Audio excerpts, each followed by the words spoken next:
Hi, everybody, and welcome into a Thursday edition of the Computer America Show. This is the pre-show, or if you're watching us on our live video streaming page, brought to you by Other World Computing. Right, I always get this wrong. There, you'll see it. We've got a great show planned for you tonight. Of course, in hour one, we're going to have Epson. That's right, the printer company, Epson, is going to be joining us, talking about their new precision core technology in their new line of printers, and I'll be talking about that. And then the hour two, we're going to have a company called MaidSafe. That's right, and basically they're going to be talking about, keeping yourself safe when you go online. 3 minutes until showtime. They actually have a technology that ensures there's no access wall. Actually, they're talking about a decentralized internet and what that may require. So should be an interesting show. Again, it's Thursday night. Ben is Pickled Chipmunk is my co-host for tonight. Yes, sir. Yes, sir. Charles Tendell will be back for tomorrow night for just one night, and then for the next 2 weeks he'll be away. Ben will be my co-host, and then the new schedule will begin where Monday and Tuesday Ben will be my co-host, and then Wednesday, Thursday, and Friday it'll be Charles Tendell, certified ethical hacker. All right, so sit back, relax. We'll be starting the show in about 2.5 minutes. I'm going to go into the chat room now.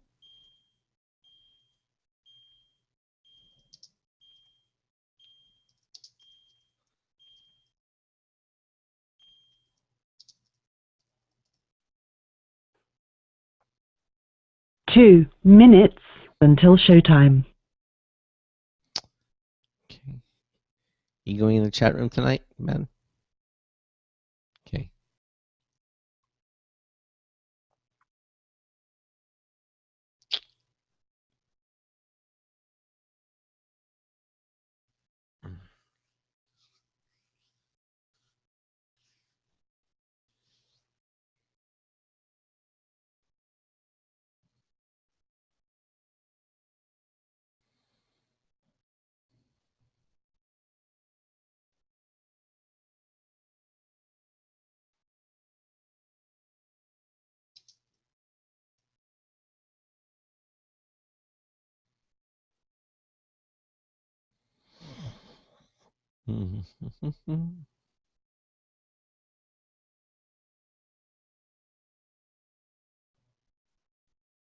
One minute until showtime.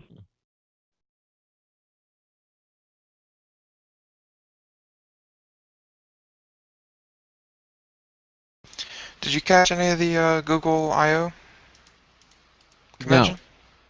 No, did you? Apparently they had theirs today, Ah, as opposed to Apple's WWDC. nope, did not catch it. Well, A lot of news came out of that, so. we might do some news stories if we don't get our second hour guest, because he still hasn't acknowledged me. Yep.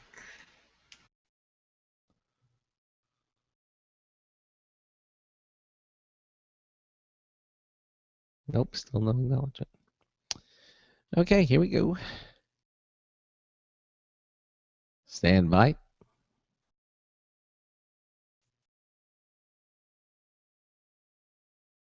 Your show will go live in 5 seconds. 4, 3, 2, 1. Broadcasting live. It's America's longest-running national radio talk show on computers, Computer America, hosted by national columnist Craig Crossman. Look for Craig's weekly column in your favorite newspaper. This show is being beamed nationwide at ComputerAmerica.com. Keep it here for technology news, computer products, guest interviews, and your phone calls. You're listening to Computer America. And welcome into the Computer America Show. It's the nation's longest-running, nationally syndicated radio talk show on computers. Computer America is heard around the world and coast to coast. And I am your host, Craig Crossman. And I'm your co-host, Ben. Ben, you're here with me again. I am. Yes, Keep you coming are. back. Yes, you are. What happened to your handle? It got changed. What you talking about, Willis? Well, it used to say Pickled Chipmunk. Now it says co-host. Yeah, I don't like to do the same thing for too long. I understand. Welcome into a Thursday edition of the Computer America Show. For those of you just joining us, we got a great show planned for you tonight. In the second hour of the show, we're going to have a company called MaidSafe, and they've got, I guess it was a couple of Scotsmen who got together and came up with this idea, although it's not a totally new idea. They've got some interesting angles on it, basically to reinvent the internet to make it completely private and completely safe. I think that's the opening to a joke. What? No. I think that's the opening to a joke. How many Scotsmen does it take to reinvent the internet? Evidently two. and they're gonna be here with us tonight in the second hour of the show, assuming that we can connect with them. They are in London, my understanding, and so far they haven't acknowledged. But we have an hour to make that happen, so hopefully that will happen. But again, I said tomorrow, of course, we're going to have our show reminder winner of the week, which I'm looking forward to. Tomorrow, Mike Miller, author, is going to be with us for both hours. He's an author of over 150 books on different topics, computer technology topics. He's going to be with us. That's always an interesting show. And, of course, we'll have our show reminder winner of the week. That's right, on an ongoing contest, one of our many ongoing contests here at Computer America. So anything else you want to mention before we get started, Ben? No, I think we're good to go. Okay, well, I guess we'll do that. Okay, well, our guest tonight is from Epson. That's right. Mm-hmm. And they announced its new suite of workforce business printing solutions featuring 11 models powered by something called Precision Core, the company's next-generation printing technology. The workforce all-in-one and single-function solutions produce print shop quality color prints, laser-sharp black and color text, and fast print-up speeds at up to half the printing cost of color lasers for a range of business environments. All workforce printers offer several advantages over color lasers, such as true-to-life color for consistent tones and colors on all paper types, plain, matte, and glossy, as well as faster first page out speed with no warm-up time, and without incurring the high cost of supplies inherent with color lasers. Now, here to explain the details about this newest printing technology, I'm talking about the Precision Core technology, is Steve Mitchell. Steve is Epson America's product manager of inkjet printers. Steve, welcome into Computer America. How are you, sir? Hi, Craig. Really good, thanks. Thanks for having me on this evening. I want to say on behalf of everyone at Epson, we're really pleased to be with you this evening. Well, we're very happy to have you here, and I pick no bones about it. I make it very evident that I'm a huge fan of Epson. I've had Epson printers from the early days. When we're talking dot matrix printers. I mean, really. And I mean, I've gone through most of the lines. I've had virtually every the artisan printer line, that you had out, and currently have the. Matter of fact, if you're looking at the video, for those of you watching us on a live computer video streaming page, you'll see the Epson small-in-one in the background there, right next to the little hamburger, which is actually a telephone, which is plugged into the small-in-one, by the way. So, really enjoy the beautiful results that you get. But we're here tonight to talk about the workforce business printing solutions, and I know you have 11 models, and all of them are powered by something you call Precision Core.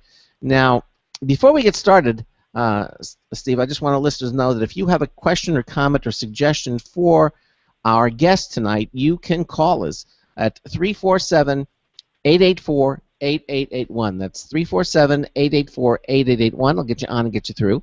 We also have email set up when we're live and on the air, live, L-I-V-E, at computeramerica.com. You can also join us in our live interactive add-on chat room. From our homepage at computeramerica.com, under the first pull-down menu, you'll see it says chat room/video. Or there's a button on there, too, on the homepage.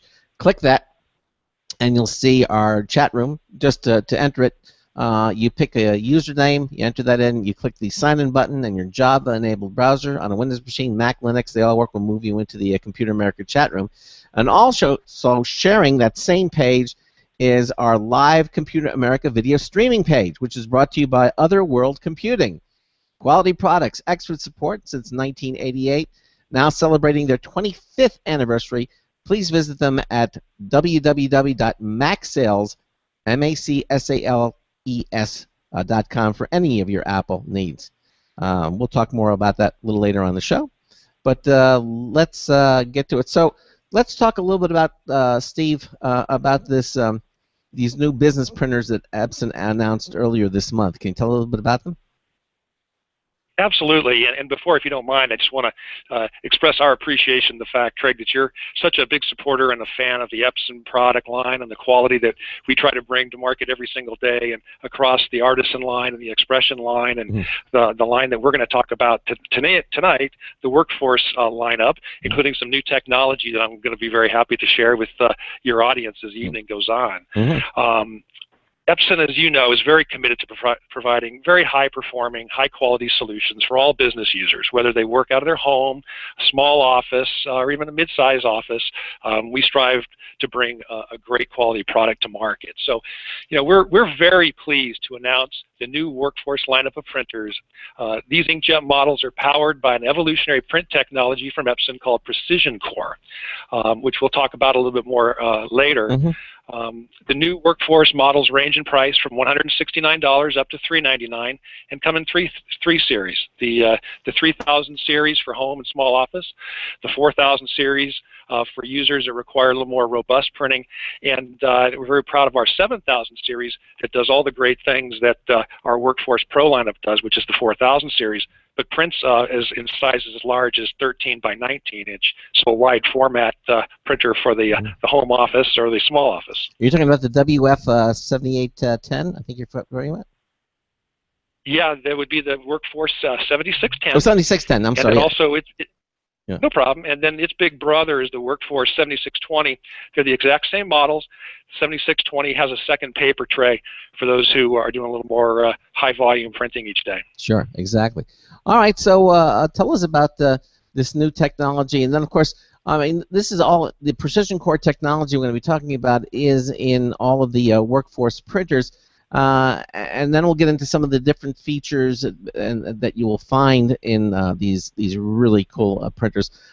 They are really designed for people who really want to do a great deal of printing and do it well and still do it quickly and with the least amount of cost. Those are the four things you kind of have to balance when you make a printer and when you're looking to find a printer.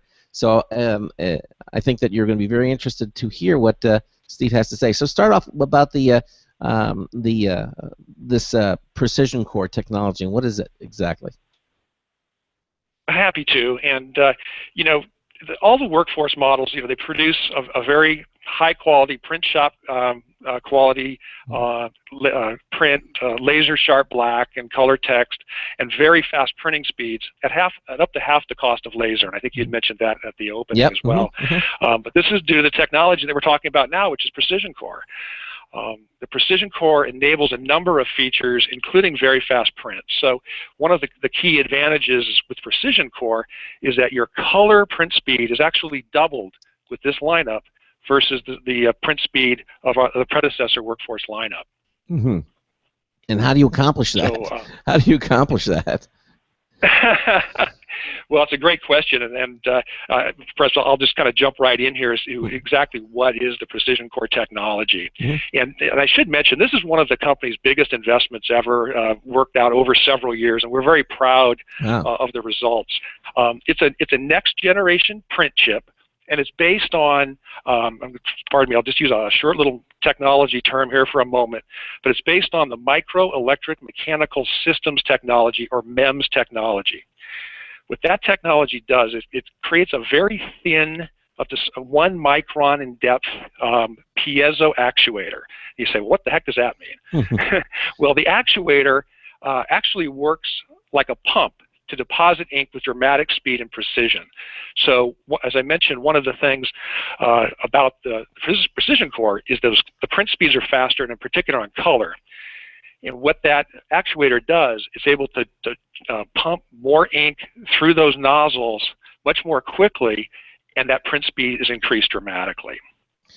Yeah, now I actually, when you go to the website, we have a link. If you go to computeramerica.com and you go to our show notes page, you'll see today's show, which is the 26th of June, and there'll be a link there that you can click on, and you can actually see. We actually take you to the page that talks about Precision Core, and there are a couple of videos that you can watch. There's a 1 minute, a little 1 minute 10-second, and a 5 minute plus video, where you can see about Precision Core, the technology, and the micro TFP print chip that allows you to do all of these things. And you can watch the videos, and you can actually see or get a little bit of an understanding as to how this is actually working. I found it very educational to watch these videos.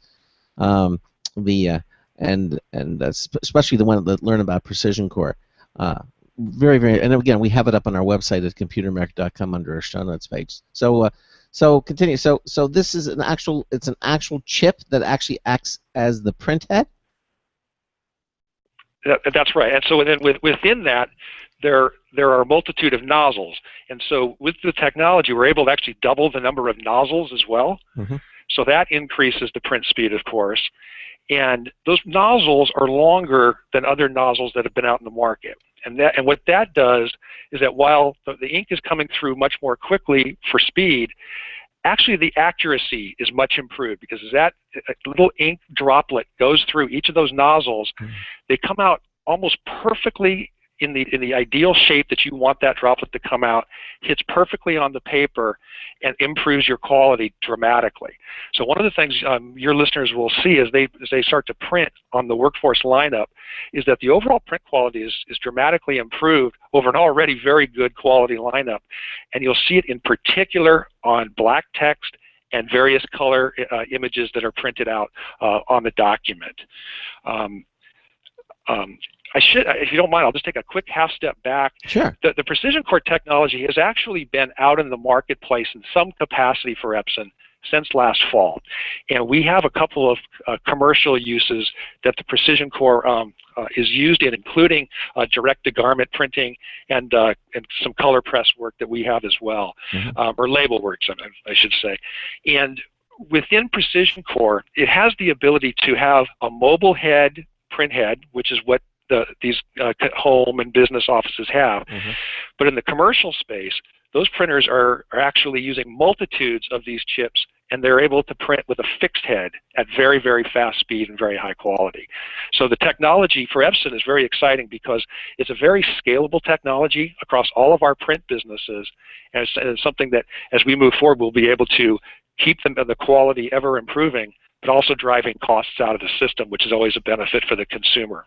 Well, and I'm not surprised that this comes from the little bit more vertical markets. I've seen this happen before because these more vertical markets or specialized printing solutions usually cost more, but then as prices begin to come down, we see those technologies then filter into the consumer line. And here's a perfect example of that happening, where it was really designed for the more costly printers, for the more vertical applications, direct to fabric. But someone said, well, look, this works so well, and now we can bring it to our consumer line of printers, our workforce printers, and this is not the first time this has happened. We see this happen in the technology industry all the time. You bet. And, I know we're talking about more consumer and small office, but I'll just quickly say on the commercial side, that business is evolving very quickly as the print business is moving from the old traditional analog, the offset printing and so forth, to digital. And the key there is that, it takes time to go and create those plates and things with the analog.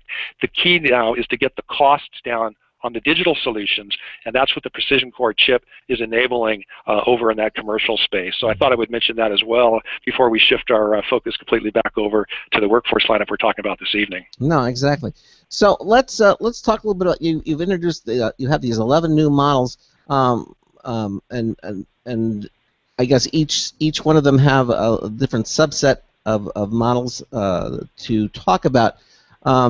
But for let's start from the beginning. I mean, let's start from not necessarily the top of the line, the middle line, but probably let's say the most the printer that most workplaces would start with, what printer will we be talking about for general use? Yeah, I think that, sure. I think that for a small office where you're printing quite a bit, you're really going to want a productivity workhorse printer.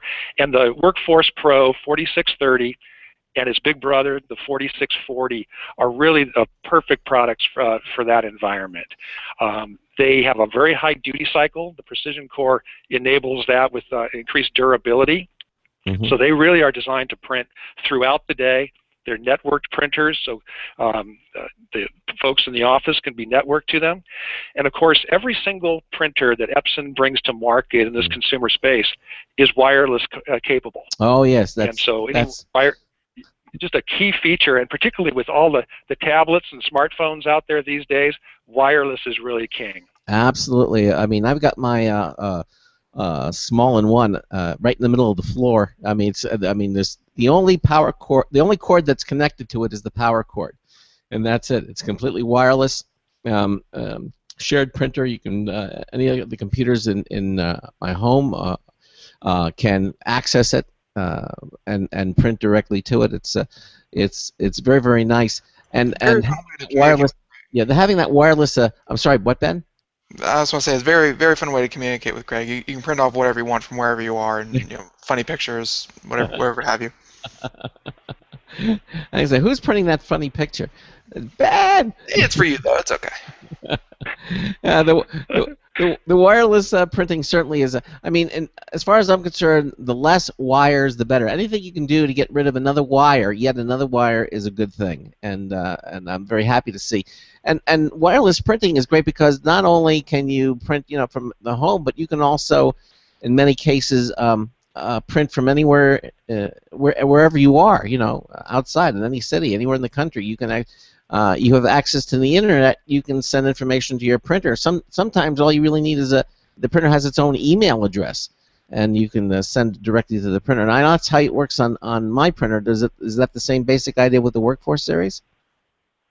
It is, absolutely. In fact, we call it, there's a myriad of wireless solutions that Epson provides, and we call it Epson Connect. Mm-hmm. Maybe before the hour's over, I could walk your listeners through the 5 components that make up Epson Connect, Sure. including, email, print, and so forth. Mm-hmm. Okay. Well, let's talk. I want to talk a little bit about Epson Connect. Why don't we do that? Okay. Bear with me one second. I'm just going to jump ahead to my notes there. Didn't mean to surprise you. Okay. All right. And I know them, but I want to represent them in proper order. Sure.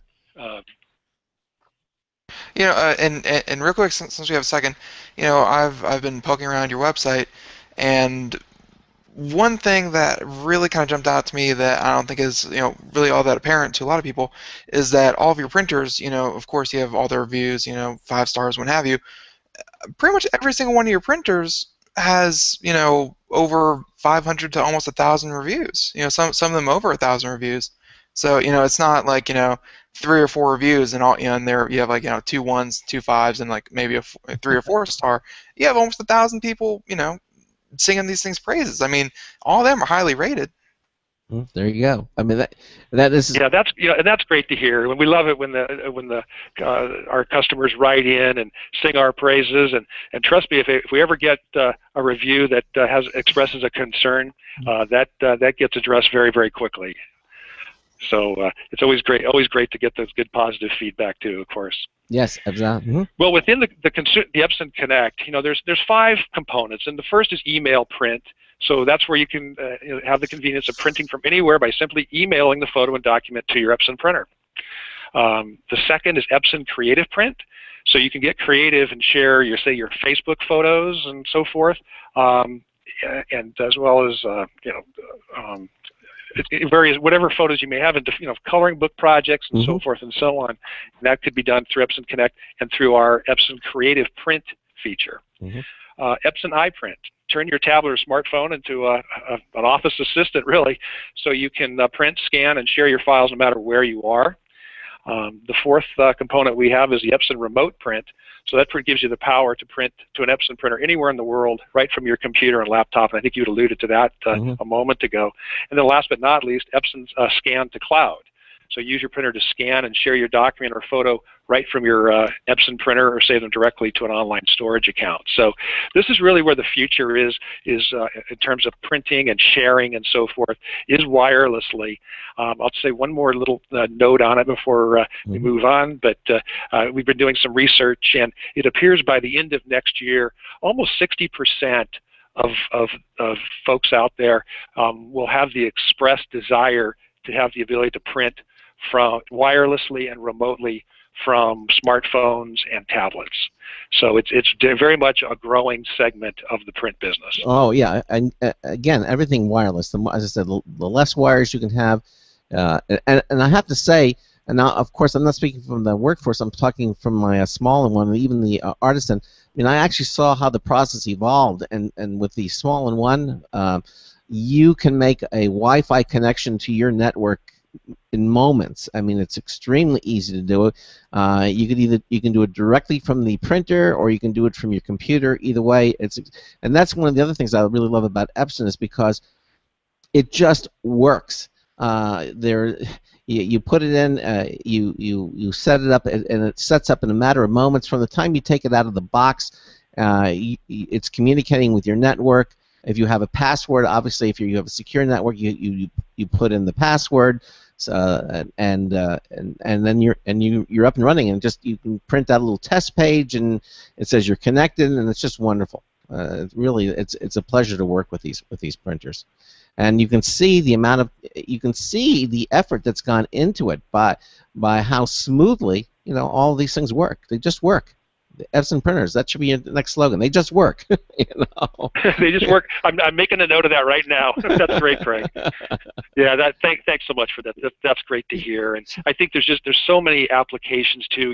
It's fun around just, hey, I want to send a picture from Facebook or something, but also from a business use.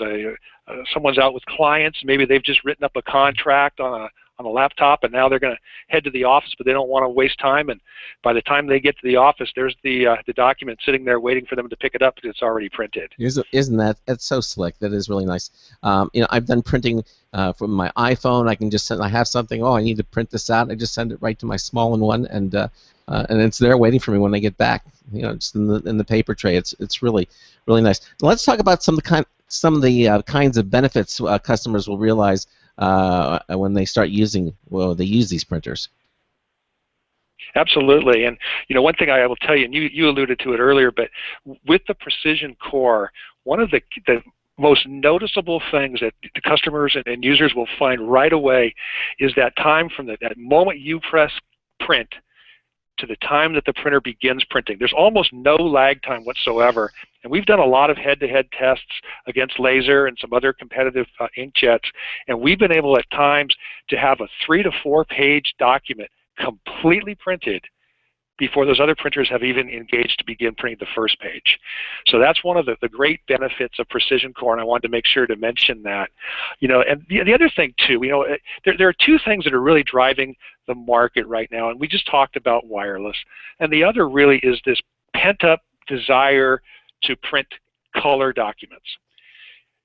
There's a lot of folks out there, people, will talk about laser, which is a great technology in and of itself, and historically that's been the platform where people have printed because they want low quality print and so forth. But we have some studies that show that there's about 550 billion pages, according to our research, that are printed every year on a mono laser printer. Yeah. And this research shows that about 60%, or over 300 billion pages, are printed by people who really would rather print in color. And so the opportunity with Precision Core and Workforce is to get that message out that we have extremely high quality inkjet printing, very fast, and at up to 50% less than the total cost of printing with a color laser printer. What? So there's a lot of really good benefits with the Workforce and the Precision Core lineup, just strictly tied to Precision Core, and then of course all the other features on the printers, which we'll talk about as we go along here. Sure, but I noticed that there seems to be some sort of a bias against inkjets. I mean, that the laser is somehow better. And that's maybe in the early days that may have been the case because lasers are fast and the cost per page is so low and because toner is so inexpensive but that's really changed. I mean, and if we were to compare these workforce printers, how would you say? I mean, you started talking a little bit about it just now about how these printers are better than laser. Yeah, the key really, Craig, is it's like anything else in technology. The key is to investment. And Epson has made a tremendous investment in the inkjet printing business. And the perception around laser back several years ago, I think, was valid in that you could print quickly and the quality of the output was very nice, and it is. That's the great thing about being in this business is that you're operating in a very high quality environment. That said, when you take a look at the Precision Core workforce lineup, let's talk about print speed for a moment.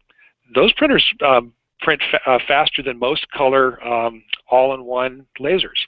So print speed is right there. And I think that your users will be very, very impressed with the quality. And because of the efficiency now in which the ink is able to hit on the page with such precision and such optimization around the ink, we're able to drive that cost down, whereas in the past we couldn't do that. We couldn't drive that the cost down because there was additional inks and things that needed to go on there, which also at times could negatively impact the quality. So there are a lot of dynamics, and again, just tied back to the technology investment and what have you, that really has inkjet out there. And our slogan these days is performance beyond laser, and we really believe that. There you go. And again, of course, you have the advantages with now. I remember color lasers. I mean, the cost for the toner cartridges, and still is, I mean, because you have a separate toner cartridge for most of the colors, they really get very costly, very expensive. I know a lot of people will have the inkjet and then they'll have the laser printer, they'll have both. And when they're doing black and white printing, they'll send it to the laser printer, and then when they need to do color printing, then they'll send it to the color inkjet. That's changing too, isn't it? It is, and I don't think anybody considers it optimal to have two printers sitting side by side.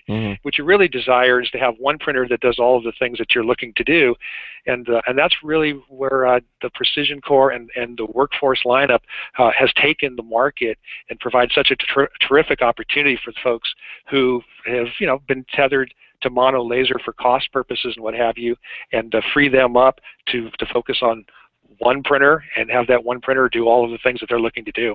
Yeah, and certainly with the workforce printers, they certainly have the I guess the power to do most. I mean, when you look at them, I mean they're very impressive. They have some really nice features like you have like large touch screens. What are some of the features we're going to find on the workforce that really makes working with these printers easy? Yeah, I mean, great question. I think you mentioned the touch screen, the touch screens.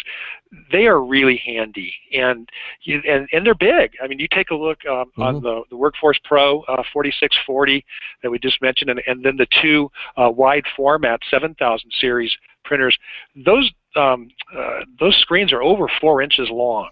And so easy to see, easy to navigate. And one of my favorite features. And they are intelligent too. In other words, it's like you can't push the wrong button because when you're in a particular mode or something, only the features that are accessible from that particular mode will be displayed on the screen. Steve, we're at the bottom of the hour. The music means we have to take a break, but we'll continue on with this. Okay.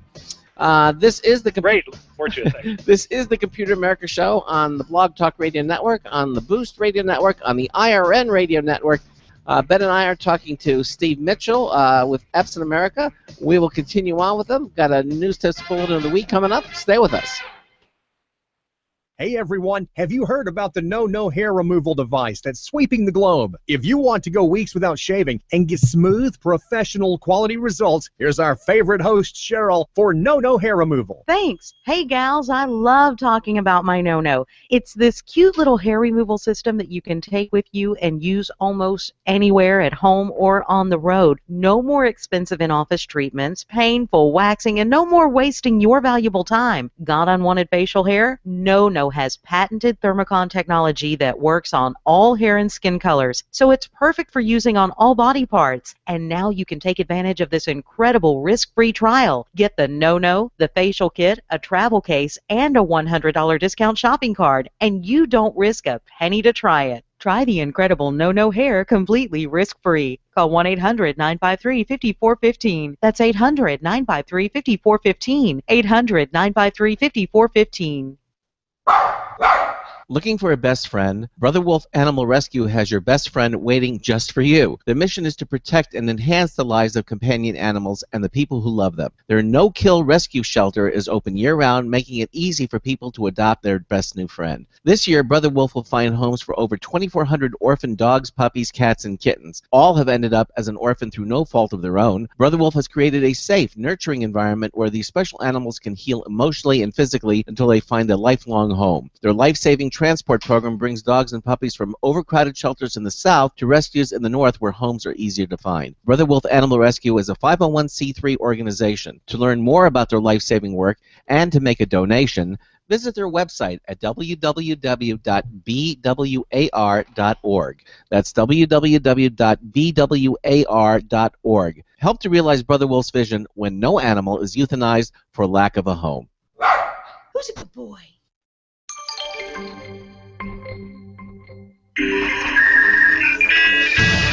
Hi, this is Marty Winston for Computer America with a News Tips Bulletin review of the Spree Fitness Monitor. Now, the Spree Fitness Monitor is a Bluetooth Smart or Bluetooth LE, meaning iOS only, module in a rubbery headband that relays body temperature, heart rate, and other data to an app that, once you set it up, shows calories burned, distance, speed, and exercise time. You can set goals. We try not to. Also, the choice of Bluetooth Smart isn't especially smart, since it eliminates more than half the handsets out there from working with it, at least for now. Until Bluetooth LE becomes a reality on Android, only iPhones and iPads will work with this. The headband is comfortable, and for many people, more convenient than other wearable tech alternatives. So bottom line, if you want to be your own trainer, a Spree Fitness Monitor can help you track your activity. This is Marty Winston at the News Tips Bulletin for Computer America. Welcome back to the Computer America Show, 34 minutes past the hour, and we are talking to Steve from Epson. Epson. Thank you. I don't know where my head is today. Yeah, and we're talking about Epson, and we're talking more specifically about their workforce lineup of printers. And right before the break, we were just about to get into some of the features that make working with these printers, so much better than than a couple of the others. I mean, Craig was talking about how as you navigate through the menu, certain buttons will actually kind of not make it so disappear, but that they won't light up or things like that, showing that you can't press the color button when you're trying to print black and white or something like that. They won't even appear on the screen. In other words, it's so when you're in a particular area, only the things that you can do from that particular position will be displayed. Correct, Steve? That's right. That's right. So continue on, please. Sure. We were talking about the touchscreen feature on all the printers, and all of the workforce lineup have color LCD screens for folks to use, and up to over 4 inches in length. And I in particular, it's so easy, and you mentioned earlier how intuitive it is, and one of my most personal favorite things is the feature flow when you go to scan. You put your pages that you want to scan up into the auto document feeder. So they sit there in the tray, and then they feed automatically one page after the next. So you're all set to go there, and you go to the touch screen, and it gives you the options. I always hit scan through a USB cable, and you just press the button once, and that entire document goes, and you just wait a bit. Next thing you know, the entire document sits over on your computer, and it's all set to be stored or do whatever you need to do with that document on your computer. Yeah. So a very, very, very nice feature. Yeah. And it's just very easy to work with and very intuitive. And a lot of things. One of the things you've added, I know, especially the consumer, you have full duplex scanning, so you can do both sides of the page when you want to, which is really simple to do. And as you mentioned, you can do this. You can scan into your computer from the printer. You can be over by the printer and do it right from there, or you can just load the pages up and just scan from your computer directly into your computer. I mean, it's you have all those options any way that you want to do it. It's just so flexible. That's right. It has all those options, and you also mentioned the duplexer on the units. Every single Epson Workforce printer has the ability for double-sided printing built in. Some competitor models, you have to buy the duplexer as an option. Yes. And take and click it in. But at Epson, you don't have to do that. So there's no added cost to the users if they want to do double-sided printing. So a very nice feature. And I will say too that on the Precision Core models that we have out, starting in the about a suggested retail price of about $170 and up, which is the Workforce 3000 series, the 3620 and the 3640. Not only can you duplex your printing, but also auto two-sided copy, scan, and fax capability as well. Yes, that's very, very true, and that's very important because you might get duplexing in one, but remember these printers act as a copier, scanner. In addition to that, faxing.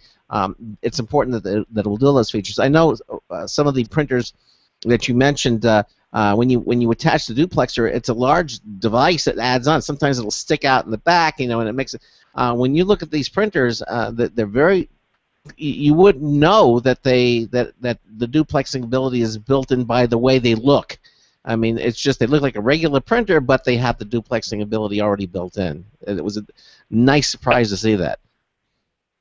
You bet, and that's one thing that is noticeable when you take a look at other printers that don't have it built in. There's actually sort of for lack of a better term, sort of a hole back there that is just basically sitting there waiting. So if someone were to go buy the optional duplexer on some of those other printers, they could then click it into place. Right. But that's not necessary with the Epson because as soon as you buy the printer, you get the entire unit, and it's all built in and ready to go. And there's no assembly or anything else. And people say, "Oh, it's nice that you can do both sides," but I don't do it. But I'll tell you, when you need it, it's nice to have. I don't do it all the time, but I'll tell you when I have to copy.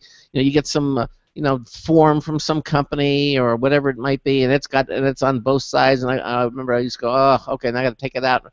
Yeah, it's nice to have it. 20 double-sided pages turns into 40 scans. Right, exactly. And then unless you have a duplexer. Yeah, with a duplexer, boom, you just got it, and it's a thing of beauty. Yeah, sure. I mean, you're truly getting the opportunity to double the amount of paper that you have, or half the cost of paper, if you want to look at it that way as well. So really a nice feature. And as you talked about too, there's times when you just really need it if you're printing up contracts or what have you, to have the two-sided document availability there is really a nice feature. Yeah, and also form. You get government forms, you get all these things and they're on both sides of the page. You go, oh, But it doesn't bother me anymore because I know that I can get all that information with duplexing. It's just whether you're scanning them in or whatever you're going to be doing with it. You just put them in and you let the printer handle it, and it's really nice to watch it just do its thing. It's kind of interesting to see that happen. Let's talk about some of the other benefits and features that we'll see on this Workforce line.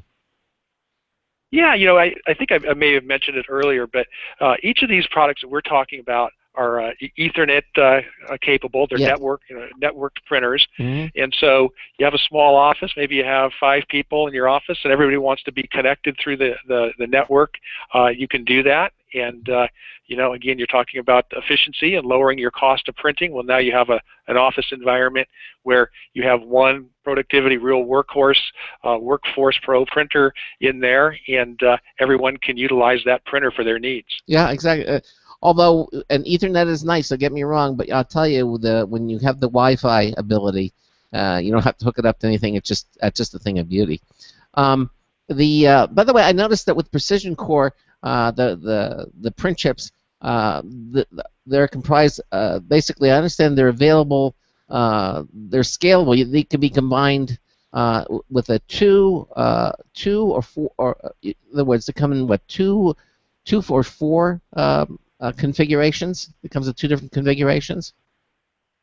That's right. So we a lot of times we'll have multiple precision core chips in the system to increase speed and efficiency and so forth.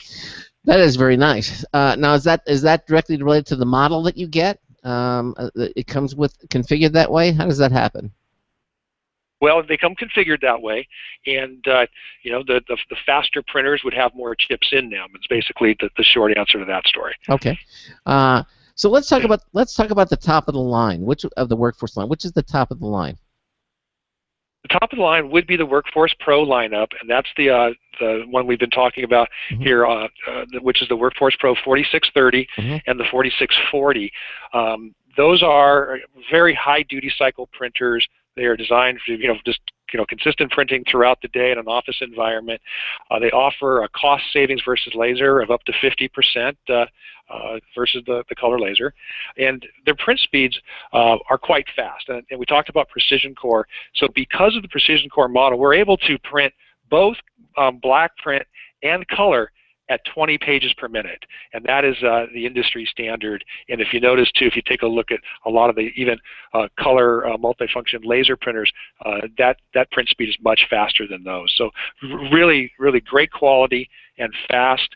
The 4630 has a 3.5-inch color LCD, and then you step up to the 4640 and it has the 4.3-inch color LCD. The other main difference between those two printers is the 4640 also has a second paper tray, so that you can have up to 500 sheets of paper in your printer, so you're not changing, having to go add paper quite so frequently. The other thing I would mention too, across all the precision core models, is that the auto document feeder. That's the unit that sits on top there, where you can put multiple pages and feed them through. That's up to 35 pages can fit in there at a given time. So that's a real nice advantage as well. So within that lineup on the 4000 series at Workforce Pro 4630 and 4640, it really is the productivity workhorse models that we have.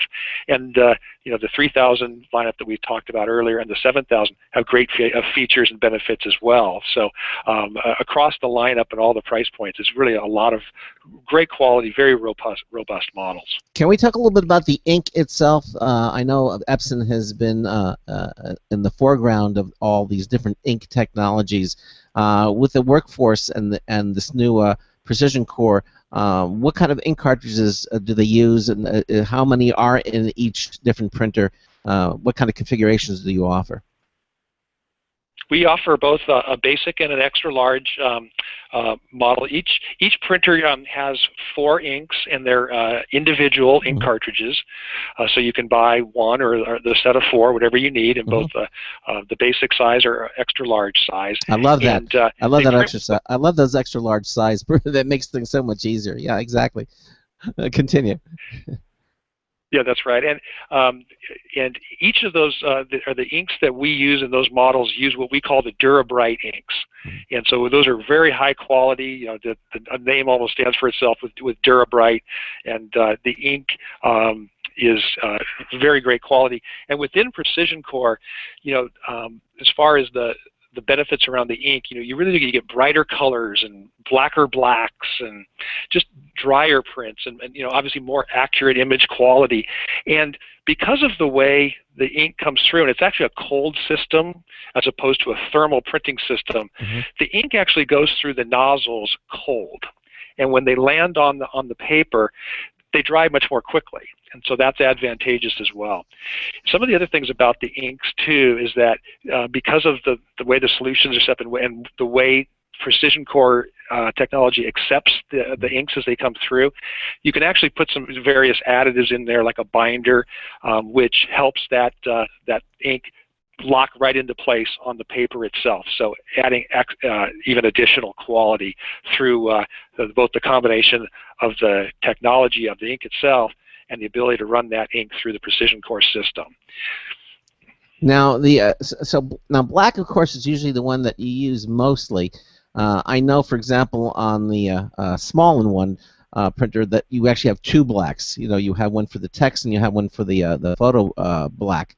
Now, Yeah. with the workforce, basically that you have just a large, you have larger capacity ink cartridges. At least it appears to me, because the ones on the small-in-one seem to be thinner. These look a lot more robust than the one that I have. They are. There's a lot of printing that can be done off of those ink cartridges, and the four colors, of course, being black, cyan, magenta, and yellow. Mm-hmm. And again, the typically when you what is the cost of the disposables for the Workforce Series lines of printer? Typically, what are you going to pay for these cartridges?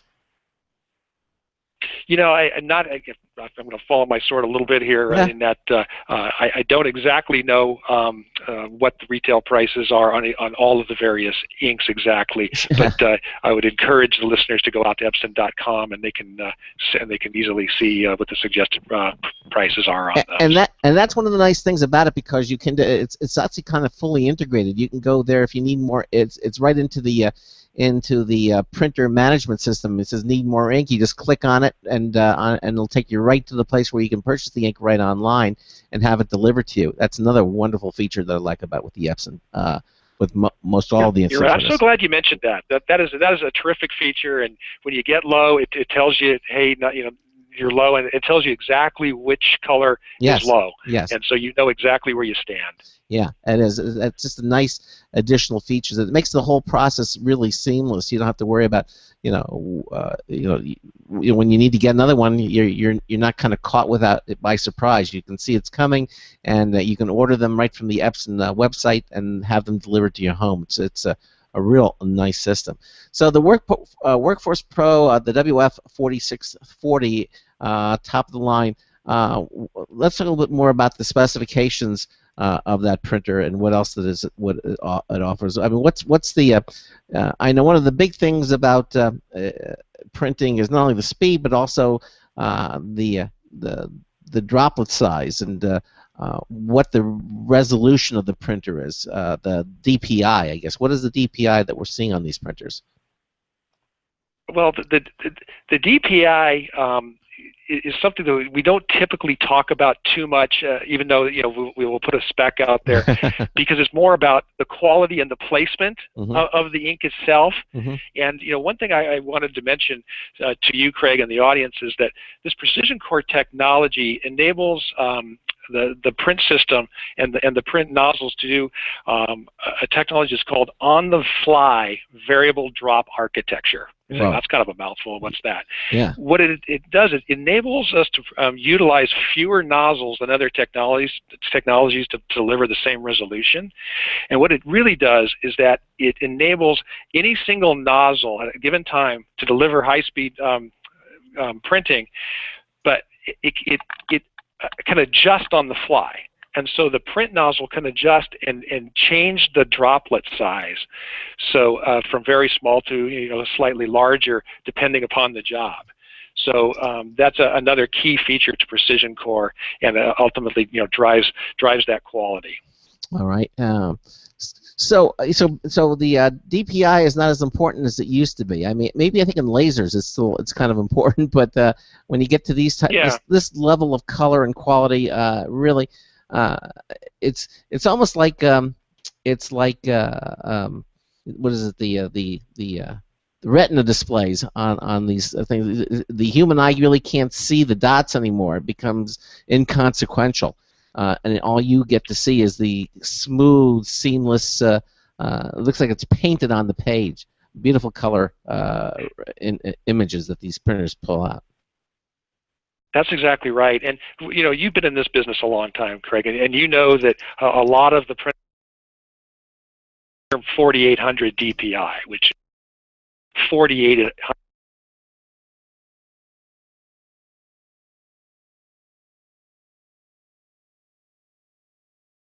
It's not so much about the number of drops; it's this, getting the right size drop in the right.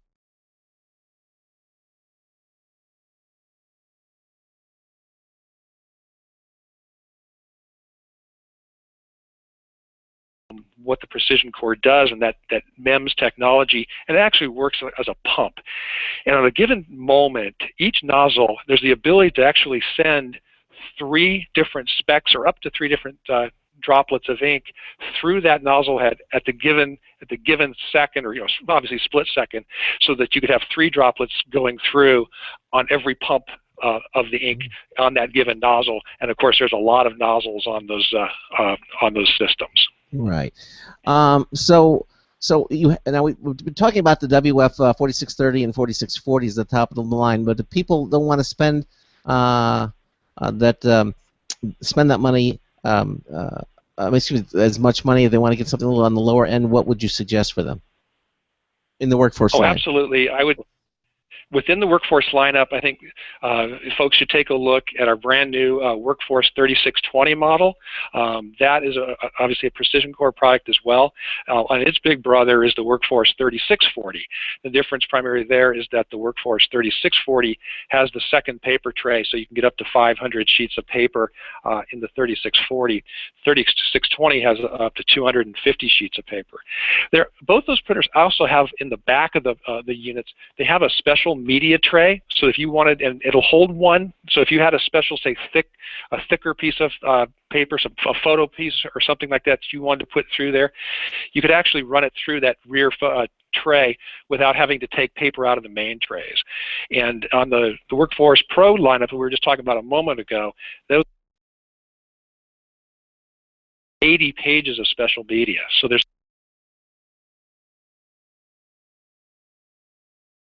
3620 and the 3640, they print 19 pages per minute black and 10 pages per minute color, so a little slower on the color, and we call out up to 40% cost savings versus laser on those models. They too have a 35-page auto document feeder, sided duplexing with print, copy, scan, and fax. Again, they're wireless. With Wi-Fi and Wi-Fi Direct for tablets, smartphones, laptops, whatever you have, Ethernet connection, and those two also have a media card slot. So if you had something on a media card, you could put it in there and upload your information to the printer that way as well. Wow. So some really nice features. And those printers are all go to market well below $200. Yeah, it's amazing when I'm listening to these printers and all the abilities, and I'm saying, well, he's gonna hit me with this really big price, because they sound so feature intensive. It's all about $8,000-9,000 or even higher, and these printers come at such a reasonable price. Because I grew up with this, and I used to see what these things used to cost were amazing, and now they have all this ability, and they're maybe $150-200. It's just like, wow, did I miss something? Yeah, and they're so robust. I mean, they're printers that you can use consistently and use them for years. They really are great quality at a really affordable price. And we haven't yet talked about the wide format Workforce printers that we have with Precision Core, but the Workforce 7610 and 7620, they're all-in-one machines as well. But these print up to 13 by 19 inches and scan and fax up to 11 by 17. We have an 11 by 17 flatbed tray on those units, and they are productivity workhorses as well. High duty cycle, print a lot, and these are units that are available in the marketplace. Again, printing up this wide format under $300. Wow. And on the 7610.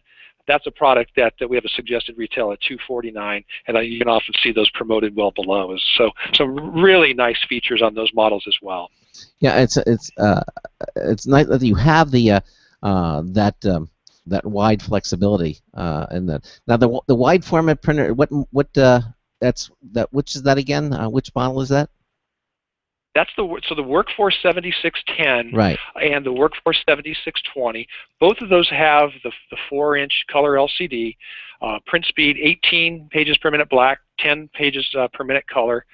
We market their message 40% cost savings versus laser on those, and again print up to 13 by 19. have the 35-page auto document feeder, and those two have the special media tray that sits behind the unit. So a lot of great features. And one thing I would say too is that as you just eyeball the printer, you think, oh, 13 by 19, that's got to be really, really big. It doesn't feel so big when you're looking at it, and I certainly won't call it a small one like the printer that you have. Not an overbearing size printer for a wide format printer. Certainly a printer that, if you wanted to, you could put in your home office. All right. Well, again, we encourage you to go to the Epson website and see all these. We have the links again at the show notes page at computeramerica.com, and read and check out the videos on the Precision Core technology that's now incorporated. Precision Core, is it ever going to get to, you think, I think I asked this before, but I want to make sure people joining us late, is it ever going to come, is Precision Core ever going to come to the units that we see in our homes, small office? I mean, like the next version of, I don't know, the small-in-one, the next version after that, are we going to see Precision Core make its way down to consumers level? Well, we have nothing to announce on it at this time, and but it is obviously Precision Core is a scalable product. Yeah. But Craig, trust me, when we get ready, if and when we bring that to market, you'll be one of the first to know. Excellent, because I'm going to be standing by, and I mean I love my Small & Wonder. It's the Small-in-One printer that I have, and as I said, I went through the entire artisan line of Epson printers, and to see that has this kind of ability, and yet it's such a small little package, and it does even more than the other ones that before. It's just amazing to see that happen, and to see the printers continue to evolve in this manner. Well, listen, I want to really thank you, Steve, for being with us here tonight. It was very interesting, as it always is when Epson joins us here on the show. And again, we're a big enthusiast. I'm a huge enthusiast with the Epson line of printers, and certainly, please keep in touch with us, and when you have something more to tell us, you're certainly welcome back to come on the show again. Absolutely, and Craig, thank you so much to you and your listeners for being with me this evening. And on behalf of Epson, I want to thank you very much for having me on your show. Okay, our pleasure. Believe me. Thank you so much, Steve. Take care. Thank you. Bye-bye. All right, and there we go. Okay, there it is. Epson, the Workforce series of printers. That's all. And again, you can check it out at their website. And and in the meantime, we're going to have our next guest is going to be coming to us. I don't think Ben just checked that. I did. He sounds pretty good, and he was just lamenting the fact that he doesn't have a camera. Well, not lamenting. He's actually happy because over there where he is, it's about 3 or 4 o'clock in the morning. So, video might not be the best thing that early in the morning. At least I know it's true for me. Now you understand what they're all about. MaidSafe it's kind of interesting, and how they've developed this new technology. So and I'm very interested to hear where they stand, and I don't know if you saw GigaOM actually had a very interesting article on them too. Just a few days last month they came out with this idea talking about it. So we're going to have them on the show coming up in an hour or two. Just in the meantime, just want to remind everybody to head over to computeramerica.com, and if you're using your computer, I won't have time. Just check some of the contests that we have at computeramerica.com. We have our Logitech contest, which is in full swing. Tomorrow night, we're going to have our show reminder winner. If you're not subscribed to our show reminder, that's our weekly email newsletter. You should do it because it's the only publication in the universe where you can find out who's going to be in the show and what we're going to be talking about. That's all coming up. We get that every Monday. But every Friday, from the list of subscriber names, we draw a winning name to get a really nice prize from Logitech. It's their glass touchpad, T650 glass touchpad, rechargeable glass touchpad, so which is valued at about $60. So head over to computeramerica.com, enter in all of our contests. You'll have a lot of fun doing so, and who knows, you might win something nice. Coming up in the next hour, MaidSafe. And we'll be talking to them momentarily. You're listening to the Computer America Show. Broadcasting live. It's the only national radio talk show on computers to air every weeknight. Computer America. Hosted by national columnist Craig Crossman. The first hour's behind us, but there's still more of tech news, tech talk, and your phone calls. We're being beamed nationwide at ComputerAmerica.com. You got computer problems? Bring them on. You're listening to Computer America. Computers run the world, and we run computers. Call us or send us an email to live@computeramerica.com. Hello and welcome into Hour 2 of the nation's longest-running, nationally syndicated radio talk show on computers. This is the Computer America Show, and I'm your host, Craig Crossman. And I'm your co-host, Ben. And we just had Epson on the show talking about the precision core technology. If you miss any of our shows, you can certainly listen to them again. We archive all of our shows here on the Computer America program. We have it there. Just click our archives page. You can listen to them, or you can watch any of them through our live Computer America video streaming page, brought to you by Other World Computing. Okay, so you can see all of that, and you can listen to the show as well. Okay, so again, and I want to thank Steve Mitchell, Epson America's product manager of inkjet printers, talking about their new precision core technology. Thanks for being here on the show, and we certainly appreciate you being here. So now we're going to kind of shift gears, and we're going to go all the way out and talk about MaidSafe. Now, what is this? MaidSafe believes the ability to simply open a file and look at an image without divulging any information about yourself is key to the growth in data sharing and knowledge transfer. Yet we pay for many free systems on the internet with the very privacy that we have guarded for years. You know? Well, MaidSafe software represents a shift in this paradigm. Excuse me. Enabling users. I want to see if you could catch that. Enabling users to access information freely without being tracked. Their technology ensures there is no access wall to data, such as web servers, no web servers, or traditional data access mechanisms that exist today. Now, joining us this hour is Nick Lambert. Nick is MaidSafe's Chief Operating Officer. Nick, welcome into Computer America. How are you? I'm very well, thank you, Craig. How are you? We're doing fine. So, you know, I was looking at this and what MaidSafe is, and I was reading this article from last month in GigaOM that talked about it. Very interesting concept. The author goes a bunch of slightly mad Scots at a company called MaidSafe may have the solution. You know, over this. It was actually a very well written and tongue-in-cheek little article about this, and they talk about the secure access for everyone, or safe network, which you were about to start testing. And he says that, hey, if it pans out, the safe network will provide an uncensorable, secure, resilient successor to today's internet, complete with a built-in economy and the foundations for a distributed autonomous intelligence. So why don't you tell us about what is MaidSafe? Well, MaidSafe is the company that's behind the Safe network. So we're a team of 14 individuals based, as you said, here in Scotland. Mm-hmm. We're the Mad Scotsmen.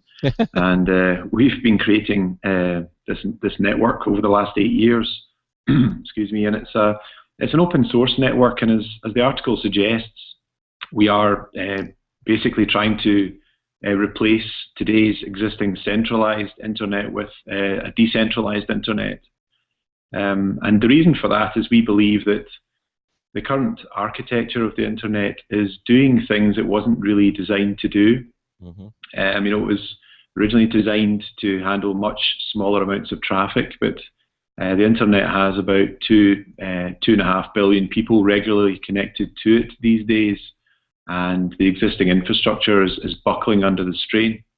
So that's why we are working away in implementing the Safe network. Well, we see the indications of that. Like, for example, we have the IPv4, and we're basically running out of IP addresses. So they've implemented IPv6, which has more numbers in it. It's sort of like telephone numbers.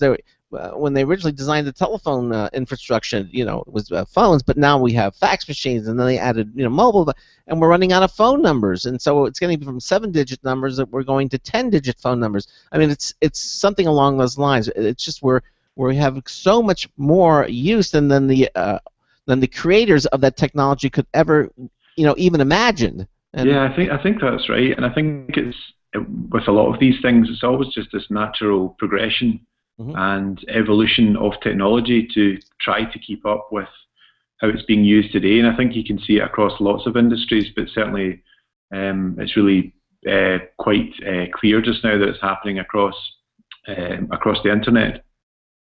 Well, now, from what I can see and from what I've been following about MaidSafe is that you are pushing for a decentralized internet.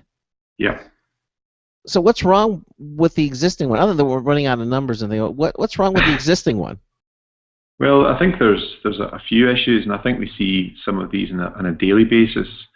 So I think data privacy is something that's becoming more prevalent. It never used to be the case that people seem to be so concerned, but I think in recent years, a lot of the scandals that we've seen come out with regard to kind of tracking or monitoring of individuals by governments and companies, I think is becoming more and more of an issue. And I think also from a security perspective, I think we see almost probably daily stories of data being stolen, medical records being stolen, credit cards being stolen. So these are problems. I also think performance-wise, I think we've come to accept that, for example, really, really busy websites or popular pieces of data actually cause accessing those pieces of data to slow down, or even these websites to crash. And we seem to think this is kind of acceptable. And what actually probably should happen is really popular pieces of data and popular websites should actually get faster as more people require to use them. That's much more logical. And I think a lot of these problems are stemming from the architecture being probably illogical for what it's being used for. Okay, so I mean, I think it really is just that you were mentioning earlier how people really weren't concerned with what kind of information they were giving out with the internet. I mean, nothing like the amount of information that you are giving out with the internet, like until the internet, that was never really possible. I mean, yes, you could trace phone lines, and before that you could, read a stamped letter and find out where it came from. But I mean, with every little tiny bit of data that's collected and organized and saved, you start realizing just how much power your data is given to other people. So, I mean, is MaidSafe? I mean, was that in reaction to all this, or were you already developing something, a decentralized, and it just kind of gave you another oomph, just for all these stories to start coming out? Yeah, MaidSafe's founder, David Irvin, who's also the system architect, his driving force was that I think it's trying to give people back their privacy and their security and their freedom when using the internet. I think he and we believe that you should have to give up these fairly fundamental rights, and just in order to use webmail or use some of these other services, in order that some of these large technology companies can effectively mine your data to sell you advertising. We believe that we should all have access to these. I mean, really, these are amazing resources, the internet and all the applications and websites that sit on them.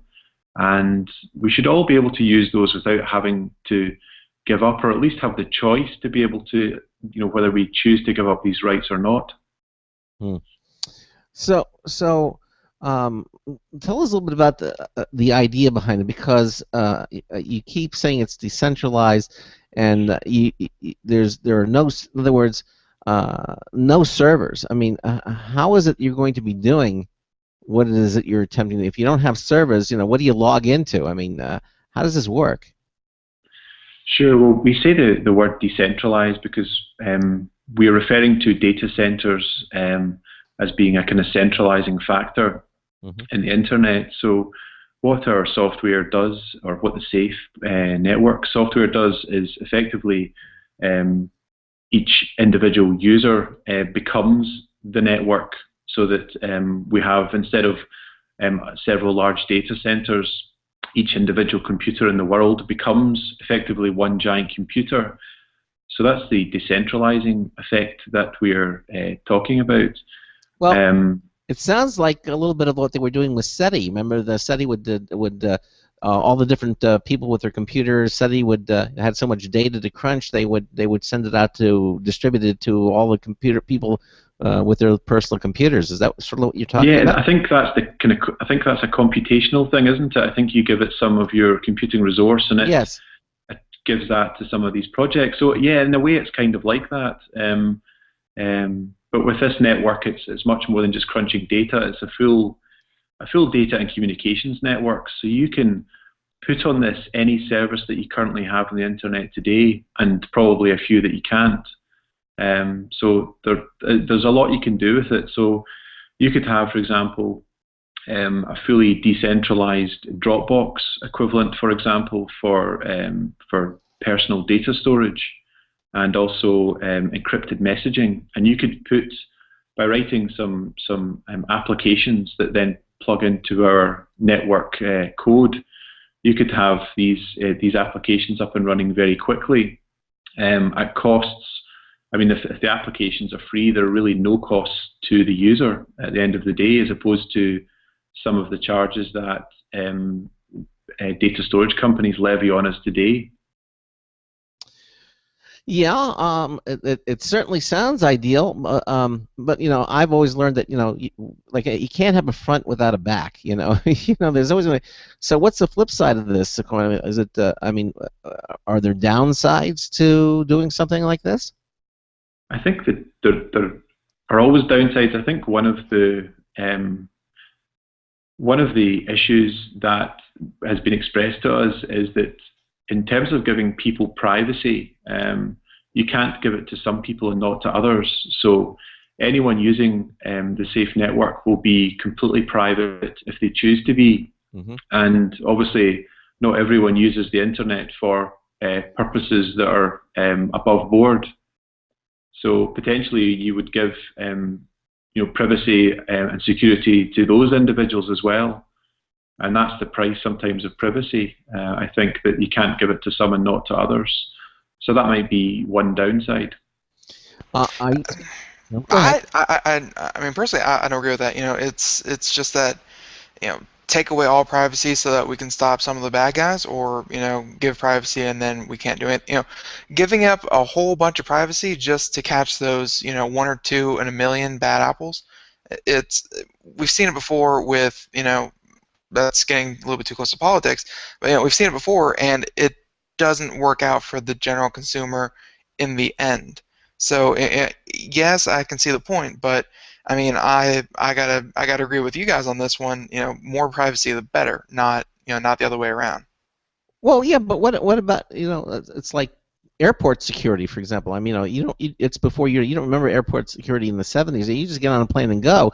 Today, obviously, to just catch a couple of bad apples, you gotta take off your shoes and spread them. I mean, yeah, but the point is, when they do catch that guy, that you're on a plane you were about to board, you're going to be really appreciative of that.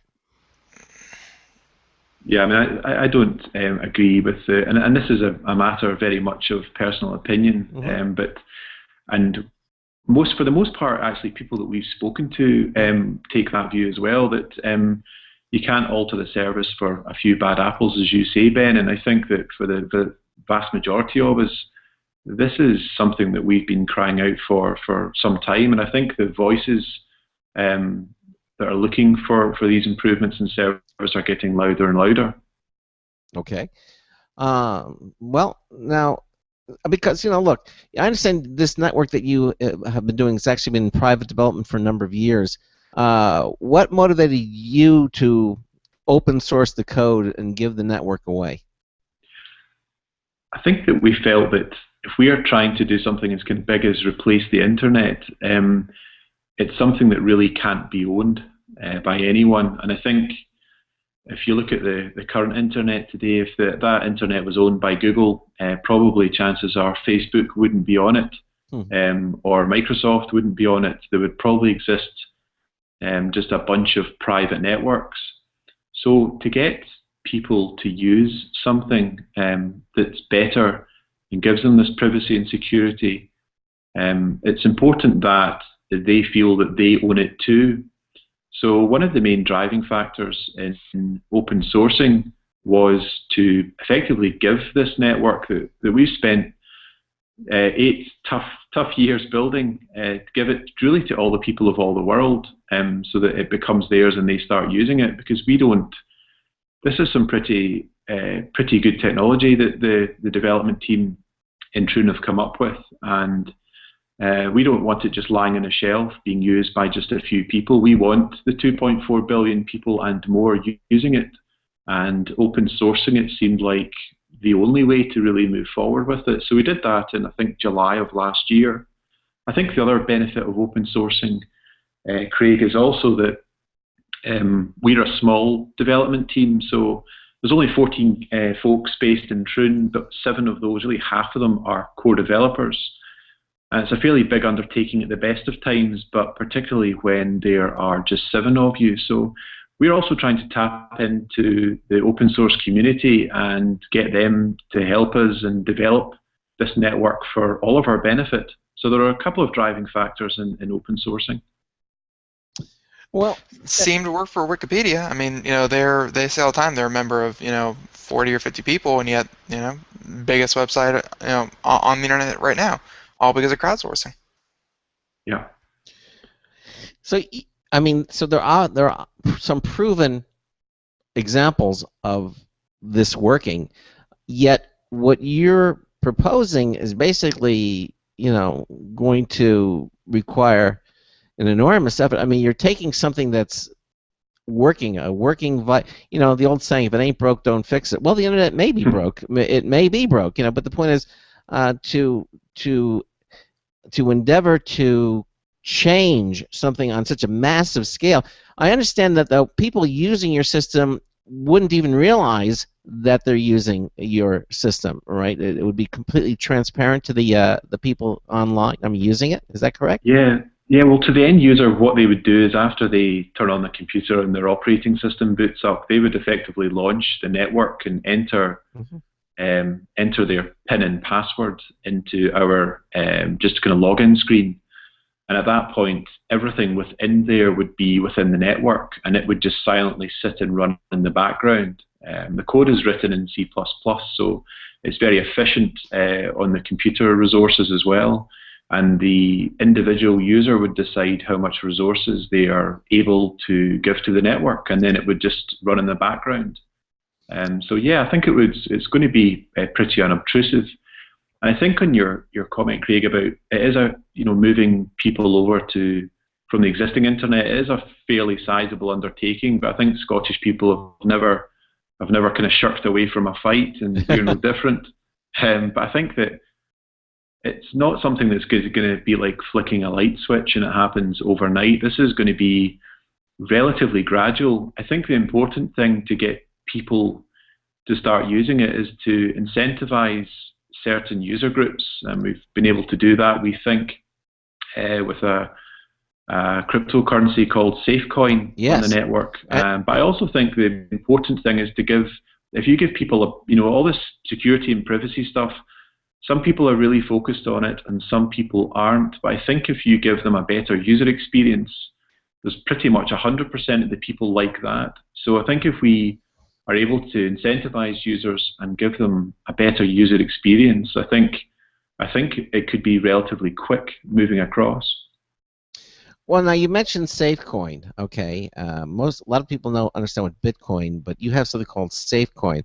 It sounds to me like it's a monetary incentive for people to try MaidSafe. What is SafeCoin? Yeah, so SafeCoin is, as you rightly say, it's a cryptocurrency or a digital currency like Bitcoin.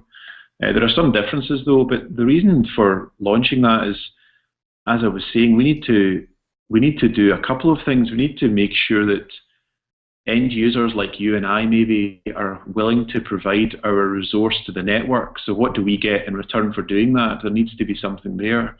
And also there needs to be applications for these end users to use when they get there. So there's no point just saying we've developed this amazing network, and they get there and it's just a network and there's no applications to use. So SafeCoin's a way of getting those user groups involved. So if you provide resource to the network over what you're using, so let's say you provide 50 gigabytes of storage to the network and you're only using 25, your computer will effectively earn you SafeCoins for doing that.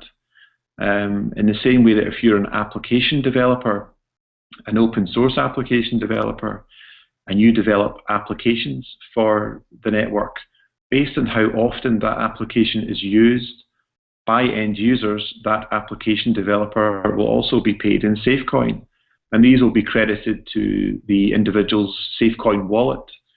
And then if those users decide, and obviously you can't pay your rent with SafeCoin, so if those users decide that they want to exchange them for fiat currency like dollars or pounds, or they want to exchange them for Bitcoin, they would go on to a decentralized exchange, which will, we hope, be one of the first applications on the network, and change their SafeCoins for cash. Wow. Now, well, cash is always a good motivator. There's no It question. is. Yeah. So, is MaidSafe? Do you intend to use this to make money at all, or is this going to be? I mean, what's the motivation here? Yeah, so MaidSafe, the company, is a profit-making entity. So it is there. It has a couple of hundred brilliant, enthusiastic, and very patient, I must add, shareholders. So as a profit-making entity, it wouldn't have been able to survive the last 8 years without the finances given to it by these shareholders. So it does have some obligations to fulfill, and it is profit-making. But I think it's profit with adding extreme value. It's not trying to make huge margins based on providing little value. In terms of the Safe network, that's effectively free from monetary charge. And as I was saying, it's MaidSafe, the profit-making company, has given the Safe network to the people. So yes, there is a profit-making aspect to it, but I think the main driving force for us is definitely privacy and security and freedom. For the world's internet users, that's at the forefront of our minds. Why do you think? I mean, obviously, some people that are passionate about this, but I mean, realistically, do you think? I mean, this is a major undertaking. Do you think that this will be not only accepted but even understood by the average person? And the average person goes on the internet, who might not be really tech savvy, like mom and dad who are using Facebook, whatever. Do you think that you can make them aware of that, or do you even need to make these people aware of what it is you're trying to do? I think you hit the nail on the head. It's with your second point there, Craig. I think that at first, when people are trying to figure out, there's nothing to play with yet, there's no network or no applications on it. So at the moment, people are trying to understand what it is, and we're trying to explain it with words that we're almost making up or that don't exist yet. It's like trying to explain the internet to somebody before there was the internet, in a way. And I think that once you start to have applications on it, like you might have a social network on it, at that point people can actually go and play with it and use the interface and use the decentralized social network, and at that point they probably don't care how it works. People get into their cars every day and drive to work, and they don't really care how it works because they know how to operate it. And I think it'll be a similar thing here. Really? But it's been very difficult trying to explain. We struggle quite a lot and take some bit of stick about our documentation, and possibly rightly so. But it's very difficult trying to explain and boil down. Everyone wants something boiled down to a 10-second soundbite. And I think once the language exists in years to come, that we'll be able to do that. But right now, it's extremely difficult.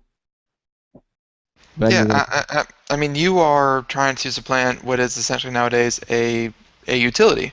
It's trying to give everyone, hey, if we all hook up a windmill to everyone's house, and and then everyone provides a little bit of electricity, we can have power instead of paying power plants or something like that. But I mean, trying to do your own thing and twist it. You are absolutely right. Where it's, I mean, especially nowadays, it seems like people don't care as much how technology works. Just what can it do for me? So trying to teach everyone and try to make them experts on the internet and what you're trying to do probably isn't the way to go. It's probably more going to be along the lines of, here's how you can use it, and here's why it's so great. Try it. You said something earlier about trying to give everyone a better product, and 100% of the people are going to migrate to that. Whatever's the better experience, the better product. Capitalism at its finest is going to win. So it's good that you guys aren't just, oh, we're all just thinking of the greater good, and it's going to win out because we're on the side of right and they're wrong. But you guys actually know that it's capitalism will work. Just give a better user experience, and hopefully you guys will win. I think so. I think if you look at a lot of the market spend, I think it's always the product that just works, which is a kind of common strapline you see with a lot of companies today. They're always the market leaders. It's like Apple, and for they came along with integrated software and hardware, and Dropbox have the same kind of hold in private data storage. Companies that have things that just work and make consumers' lives better are always the most popular. And I think it's the real art has been able to hide the technical and the difficult stuff, and keeping that with the technical people and just providing a great user experience to the masses is the way to go. But it's also not that you're hiding the technical stuff. I mean, you're not hiding it at all. It's all open source. It's all available, and and anyone's welcome to come look at it. I mean, you could argue more nowadays that what we're using, everything's hidden even more than what you're trying to do, because most of the time you don't know what kind of data you're getting, how it's being processed, who's using it, all your personal information. That is way more hidden than anything you're proposing. Yeah, I think that's right. I think though that what would ultimately like to happen is that if the SAFE network gets as big as we think it's going to get and does take over the internet, that we as a company would probably quite like to kind of quietly slip into the background and let the application developers be the ones that take the limelight. So the guys that come through with the next great social networking site, or the next great video streaming site, or the next great application, those are the guys that should be kind of hogging the limelight, and that we should be kind of quietly going into the background, but and providing this infrastructure that powers all these applications. Yeah, I mean, it's trying to think where your company would fit in after you. I mean, right now you're trying to provide the backbone of a decentralized internet. You're trying to provide the framework for what this internet would look like. I mean, after that's all said and done, it's all open source, and and app makers and content developers and all that stuff. As soon as they're free in a big open space, where would your company fit in? Like, would you be some kind of standardizing agent, on this new network? Yeah, no, it's a good question, and one we get asked quite a lot, and that kind of links into, I suppose, a bit like what is our revenue model? How will the business continue to exist? And I think that we will also potentially look at developing applications for the network as well, and we also need to make sure we maintain this and continue to improve the core code of the network, because when this network launches, and we're just about to launch the first of 3 test networks now as we start to roll out this network. And I think that it's important that any software has got bugs in it. Pretty much every complex piece of software has bugs in it still, and we need to keep on top of those and making sure that those are being fixed, and new features added all the time as well, because the demands of application developers as they start to develop apps will become greater. They will require more and more features. So we will need somebody to do that, and MaidSafe will be part of the group that does that. So I think we will have still a great deal of utility after the network launches for a number of years to come. All right, Nick, we're at the bottom of the hour, and we're going to take a break and some commercial messages, and then we'll continue on. This is the Computer America Show on the Blog Talk Radio Network, on the Boost Radio Network, on the IRN Radio Network. We're talking to MaidSafe about the Internet of the future. Stay with us. This is a special alert to all Americans who own a vehicle with less than 120,000 miles with an auto warranty about to expire or no warranty coverage at all. Due to a decline in the economy and major car companies for bankruptcy, Cover America Auto Care has announced revolutionary, inexpensive mechanical breakdown coverage that is consumers thousands on auto repairs. An open phone line has call who own a vehicle that is less than 10 years old for a free 5-minute quote and to see if you qualify. The number is 800-483-2514. Drivers who are covered with this auto protection will not have to pay for a covered repair again. This is the auto coverage now sweeping across by calling today. The number to call is 800-483-2514. 800-483-2514. That's 800-483-2514. Don't complain about your cable bill going up and up and up. Do something about it. Grab a pencil and jot down this special 663 MyTV. The more cable TV rates go up, the better digital satellite TV looks. So, disable the cable and get more of your favorite channels in 100% digital quality for less money. Call 1-866-6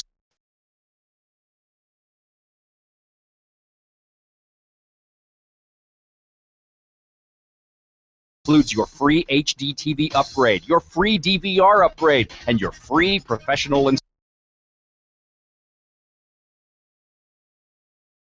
63 MyTV. So, what are you waiting for? Pull out your major credit or debit card. Call 1-866-663-MyTV. 1-866-663-MyTV. Disable the cable, cut costs, and get more. Call 1-866 1-866-663-MyTV.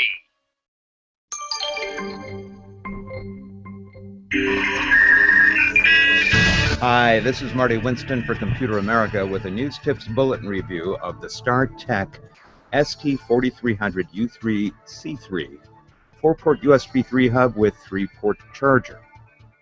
Now, I have been personally frustrated with underpowered powering devices, so this is going to get just a little geeky. The wall wart that comes with this is rated 12 volts at 3000 milliamps. The power spec on the 4 USB 3 ports, 900 milliamps each. The 3 dedicated charging ports are rated at 1 amp and 1 amp and 2 amps. Doing the math, it needs to deliver 38 watts, a total of 7.6 amps at 5 volts. The wall wart delivers 36 watts, and the sourcing port, the upstream USB 3 port, delivers 4.5 watts. So at last, we seem to have a solution that isn't current-starved. The 4 data-connected ports have status LEDs. The 3 charging ports have an intelligent control chipset that auto-shifts to fast charging mode when appropriate. The whole thing is compact and rectangular, about the size of a protein bar. So bottom line, the StarTech 4-port USB 3 hub and 3-port charger is a powerfully sweet way to tackle a lot of USB needs all at once. This is Marty Winston at the News Tips Bulletin for Computer America. Hey, thanks, Marty. Marty Winston, editor of the News Tip Bulletins, for that.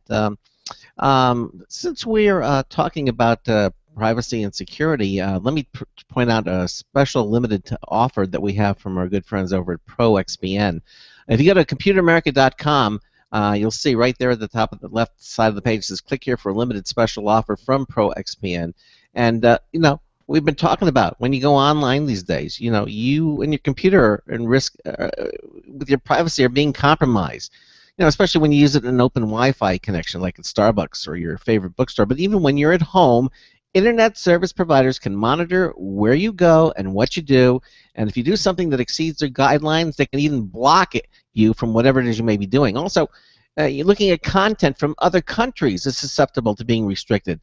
But with ProXPN, you don't have to worry about any of that. ProXPN is an open VPN solution hosted not only here in America, but globally, as well as places like Amsterdam, London, and Singapore. So when you're online, you actually appear as though you're located in those cities. ProXPN is 100% secure. I use it. My staff uses it. The encryption key ProXPN uses is very impressive, very strong, 2,048 bits. The encryption tunnel is 512 bits. This means ProXPN protects you online. It protects your privacy. This was the way the internet was intended to be. I use it on my Mac as well as my gold iPhone 5S. You can use ProXPN app for Android phones. It actually adds OpenVPN to Android, which it doesn't have, so you don't have to use point-to-point tunneling protocol. Of course, ProXPN will let you use PPTP if you like, because it supports that as well.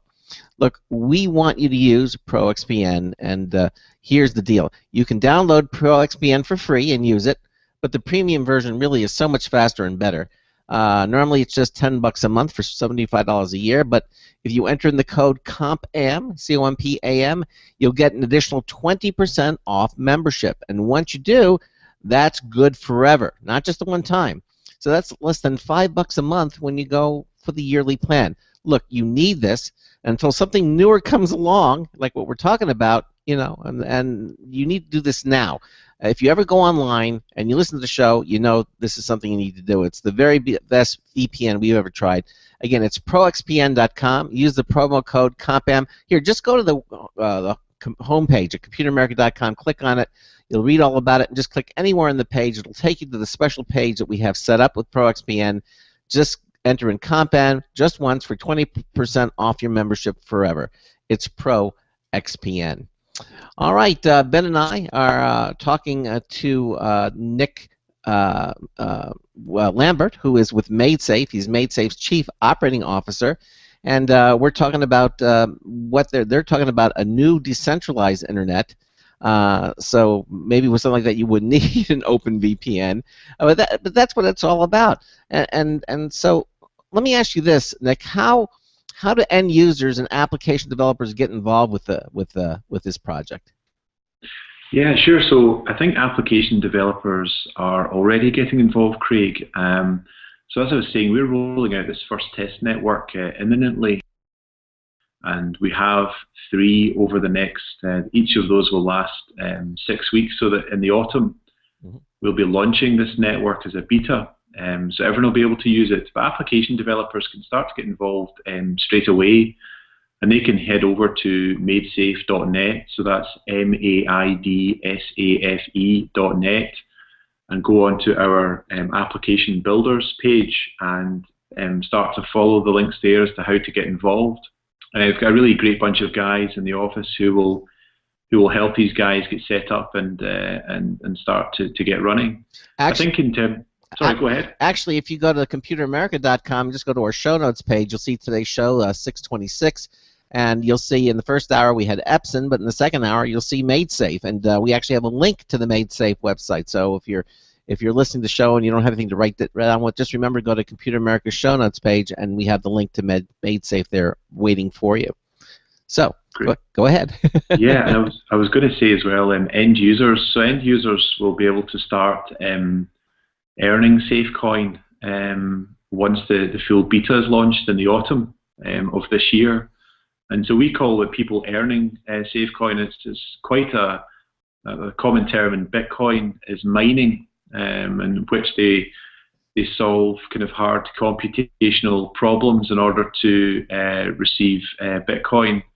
We call it farming because there's really no waste involved in our in those users providing resource to the network. So we call it farming for SafeCoin. So those end users will be able to do that in the autumn. Now, you said the network will be ready in the autumn. Autumn time, which is what, September, October, around then. I'm being deliberately vague about that, but yeah, I mean, the difficult thing, I suppose, with software is that, particularly software that's not got anything to benchmark itself again, it's to try and predict timescales. We're always asked to predict timescales, and it's a completely understandable thing to want to know. But we try and work in a task-based system because working on time, you're trying to guess how long it will take to solve the problems you don't know you had. So it's almost impossible. So I think if we leave it at the autumn, that would be quite good. Well, that's true. I mean, it's so unpredictable. I mean, you're going to come up with problems that you probably never even thought of. When you put it, you can test it out in the lab and you can try it, but until you put it out in the world, you really don't know. And then things are going to start happening then. And you're exactly right, and that's why we're having 3 test networks, not just one, with kind of adding various feature sets as we go. Because, as you say, we can. This is almost like a kind of giant cyber brain, and we're putting together individual components, and it's only when the whole is connected that you really start to get an understanding of how it works. So you're exactly right. We'll put this thing together, and some quite interesting and hopefully good things will happen. Well, what are you hoping for? What would be the best possible scenario, and then what would be the worst possible scenario that you think it would happen? Do you mean just in regard to launch, or just in general? Yeah, launch and in general. Let's talk about both. I think the best thing is going to be that we launch, everything works perfectly, there are no bugs, and we have 100% of the world's internet users by Christmas. That's never going to happen. That would be quite nice. We're optimistic, if nothing else. Yeah, you live in a really nice, interesting little world when you think. Yeah, it's a bit hazy around the edges here. So no, that would be really good. I think the kind of the flip side of that, the really bad, I think probably what will happen here is somewhere in the middle of these 2 extremes. But I think the really bad would be, that you get there and you realise none of it works, and the chances of that happening are almost nil due to the severe amount of testing and validation that we've undergone with universities. We've launched patent applications. We've had open source developers poring over the code for the last year. And we've not done this quickly either. This has not been a kind of 2-month project. This has been 8 years of effort. So I think probably that realistically it will be somewhere in between the middle of those 2 extremes will be what happens. But I mean, make no bones about it, we're definitely out to decentralize the entire internet. That's our goal, and nothing short of that will do. Right. So, if and when this happens, how will you know that you've quote unquote made it? I mean, how will you know that it's a success? And I guess on the flip side, how will you know it's a failure? I mean, what is it you're going to be looking at? Is it just the number of users, or what's it going to be? Yeah, I mean, it's an interesting point. I mean, we can tell the number of nodes on the network, and that's all we can tell. So we can't tell anything else about our users. We don't know who they are. We don't know where they live. We don't know anything else about them. So all we'll be able to measure is the number of nodes in the network, or the number of individual computers in the network. And I think that we don't really have hard and fast figures set down. I mean, we try and guess at forecasts, but they're fairly meaningless because you just can't predict these things with any accuracy. So I think we need to probably take a fairly pragmatic and long-term view of trying to centralize the internet and seeing how that goes. And I think just trying to convert all of those if we can over the coming years, but it won't overnight. Set targets in place, and I'm not sure if it would be beneficial to do that anyway. I think, as I was saying before, if we can provide just a much better user experience, and it's private and it's more secure, I think people will come in their droves. Well, Addison in the chat room asked the question: if you don't know anything about who's on the how does he get his coin?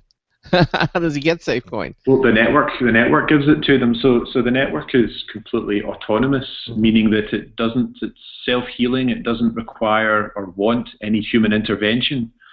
So our developers are not kind of holding this thing up and fixing it as things break. Really, the network is managing all the data itself. So the network knows that there's data on it, and that's really all it knows. It doesn't really know what the data is. So we don't really need to know who the users are. Just assigns each node an ID known only to it. and then it manages that user's data. Mm-hmm. Well, real quick, and I've been trying to figure out how it would work, but there's a lot of content on the internet as we know it today, which is hosted on servers all over the place, and we pay companies to do that kind of thing. Would new content have to be created, or would people be able to, transfer all the content over to the other one, over to the decentralized network, or, all the content that's already on the internet and available, how would that get onto the network that you're trying to provide? Yeah, it would need to be brought. These are two distinctly different networks, so that content would need to be brought across by companies or users. So companies would be, and developers and application developers would be motivated to put applications on the network in order to earn safe coins, but also in order to give their users a much better experience. But if you think of companies that have a lot of data that are currently paying data hosting services to host all their data, and they're paying them quite a lot of money, quite often well above what it costs to buy a hard drive. So if you can imagine those types of companies, I would think want to jump at the opportunity to go onto a network where the infrastructure is already there and free of charge, being provided by all the users of the network. So I think they'll be motivated to come across and bring their data with it, and users will also put their own data onto the network as well. Okay, and when you say it like that, getting paid for your data instead of paying for someone else to hold your data, that makes so much more sense as to where the data would come from. Yeah, I think so, and I think that's part of what I was saying at the start about it being a more logical design. I think whether we do this or not, I think in our minds this decentralization, there's quite a large movement. It's often termed Bitcoin 2.0 as a description for companies in the decentralized space. I'm not a major fan of the term, but I think that the movement towards decentralizing is inevitable now, and whether we do it or somebody else does it, I think it will happen. And I think it's just a kind of natural evolution, because I think it's just a much more logical design. Well, actually, the founder, David Irvin, he took a lot of the kind of motivation for doing the network from ant colonies and from nature. He's a big Richard Feynman fan, and his view was that if you don't find it in nature, if you can't find it in nature, it's wrong. So I think that we followed what is a natural design pattern, and like ants, we've taken a lot of small things that are probably by themselves either not very intelligent or not very strong, but when they all come together, they become a fairly unstoppable force. And I think that probably describes the safe network quite aptly. Yeah, we've heard the term Internet 2 and the next generation of the Internet, and this is different though, because at least it sounds, this is not what the Internet 2. Look, the creators of the Internet, it was ARPANET.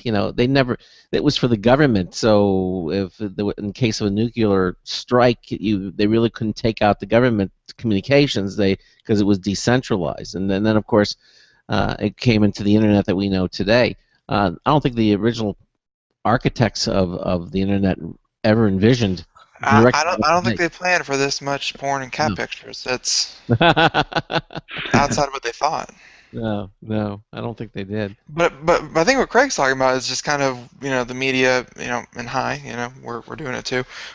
Just trying to look for Bitcoin 2.0, a new internet, just a different, just looking for that 10-second catchphrase to catch everyone's attention. So, but this is much bigger than being boiled down. Yeah, I think so. I think I think because we're all receiving so much noise from the media these days, that everyone's desperate to try and get some attention. And I think that what we inevitably start doing are coming out with maybe sound bites that try and catch people's attention, and sometimes they stick and sometimes they don't. But Yeah, I think what we are trying to do is a step change, an evolution change to what's happening. This is clearly not something that's an incremental improvement. We're trying to kind of really disrupt the way things work for all our benefit. Yeah. Well, let me ask you this, Nick.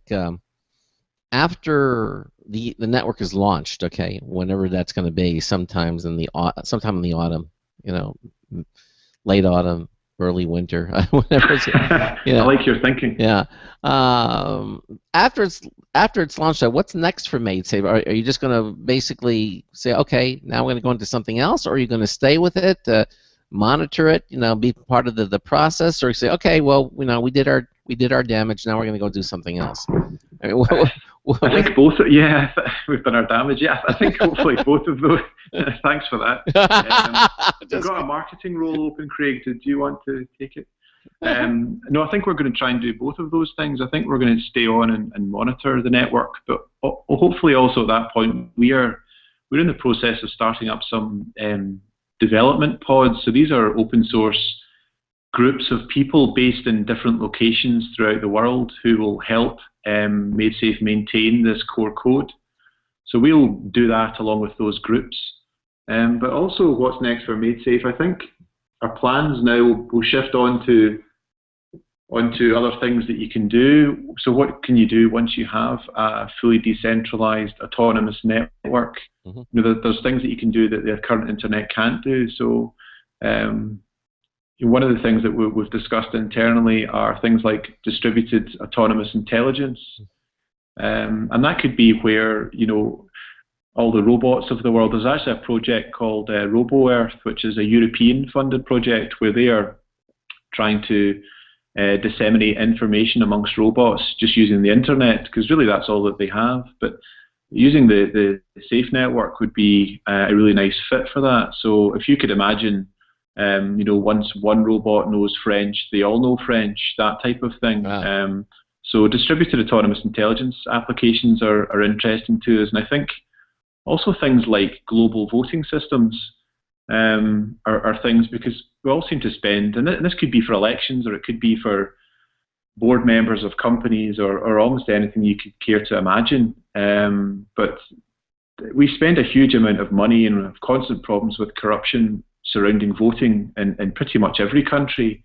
We're not immune from it in the West either. And I think that having a cryptographically secure network like ours, where effectively people could vote almost, would be a pretty powerful thing. So I think there's also medical applications as well. I mean, so the list becomes fairly endless. And I think as well, we'll probably be in a race with other companies, because they'll have great ideas as well using the Safe network. So I think for us, launching the network and get it up and running is the priority, but it's really just a start for us. In the chat room, Addison says that the network, since it's self-healing, maybe a bit self-aware, can this be the real Skynet?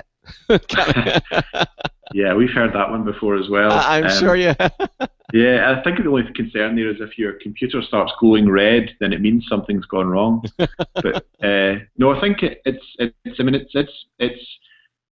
computer software that's being programmed to to do the functions that we're asking it to do, and it's not kind of one being, if you like. It's a network where all the nodes on the network make up the whole. So there's no kind of centralizing feature to it. So hopefully World War III will not ensue. Yeah, right. Or the next zombie attack. I knew it. I knew Scotland would be the cause of World War III. Everyone called me crazy. I knew it. Exactly. Well, listen, Nick, if people want more information, again, they can go to the MaidSafe website, maidsafe.net. As I mentioned, you can go to the Computer America website and check it out. They can also read the article about it on GigaOM. You also have a second website too, which is I think MaidSafe. Is it MaidSafe.org? O-R-G. What's the difference? What's at MaidSafe.org? Yeah, so MaidSafe.org. We have despite the network being relatively young in a public sense, we've only been telling people about it for 5 months or so. We've got a great community behind us. So these are people that are giving up their time and their brain power to the project without any motivation at all, other than they just want to be involved. And those people have set up a community-run forum, which is at MaidSafe.org. And anyone can go there and sign up and join in. And the discussions are really fairly wide-ranging in topics, from how people want things to work, feature requests, discussions about algorithms that are being implemented. So MaidSafe.org is a community-run forum and run by a really helpful bunch of guys. So it's a good place to go. Yeah, exactly. Well, Nick, I want to thank you for being with us here tonight on the Computer America Show. Again, MaidSafe.net, MaidSafe.org.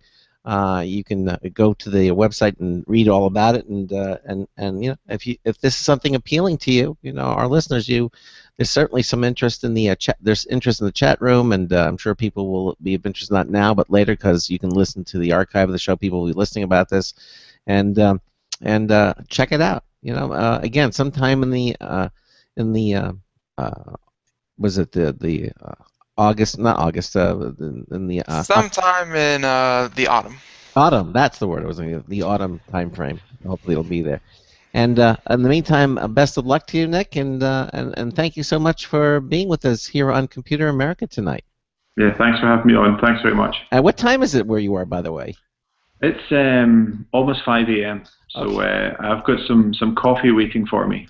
Oh man, I thought you'd go back to bed after this.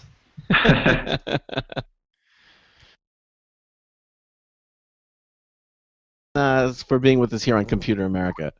All right. You're welcome. All right. Thanks very much. All right. Take care. Bye-bye. Good night. All right. So there you go. So there it is. MaidSafe. Check it out at MaidSafe.net and MaidSafe.org. You think it's going to happen, Ben? Ever since the whole NSA data thing's been going on, privacy is just, what can I do to protect my, information? Because, we've mentioned many times on the show just what companies and government agencies and all that kind of stuff, what they can do with all of your information, that they are collecting about you. So, I mean, all they have to do is let capitalism work. And that's provide a better user experience for cheaper or cheaper or free. And as long as it's better and cheaper, I mean, they have a winner. All right. Well, there you go. Hey, tomorrow night, Charles Tindall is going to be back just for one more night, and then the following week it's going to be you and me together for the next 2 weeks, right? And then after that we'll begin the sharing schedule, where you'll be on with me Monday and Tuesday, and Charles will be Wednesday, Thursday, and Friday. Should be an interesting setup, but I think it's going to work. And so that's all coming up in the weeks ahead. Tomorrow night we're going to have Mike Miller on the show. Mike Miller is one of our Computer America correspondents. He's going to be joining us for both hours tomorrow night. We're going to be talking a little bit. I know Charles. He is hilarious, by the way, Mike Miller. Yeah, he is. Funny guy.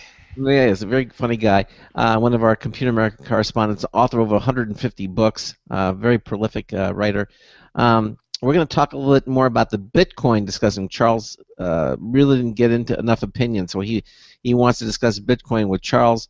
And also, he recently moved from an iPhone to an Android phone. 90 seconds. An Android phone. He got himself a Samsung Galaxy S5, and he wants to talk about the difference between that and the Android and the iOS. I guess once you've had the rest, it's time for the best. Oh, please. Oh, yeah?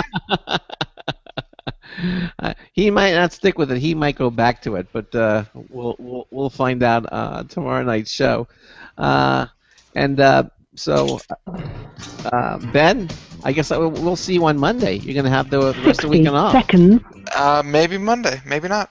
Yeah, that's true. Maybe not. We might have Aaron on. We'll figure it out. Yeah, we'll figure it out. What are you going to do with all that free time? Oh, party until I drop. There you go. Sounds like a plan. I'm going to go decentralize the internet. Yeah, that's it. Well, thanks so much for listening to the Computer America show, and I will see you, and Charles will see all of you hopefully tomorrow night. About wraps it up. Don't forget, get your contest entry in. We're going to have a show reminder winner of the week coming up tomorrow night. You can't win unless you subscribe to the show reminder. So until tomorrow night, this is Craig Crossman hoping that your hard disk never becomes floppy. We'll see you tomorrow night. Good night, everyone. 10 seconds.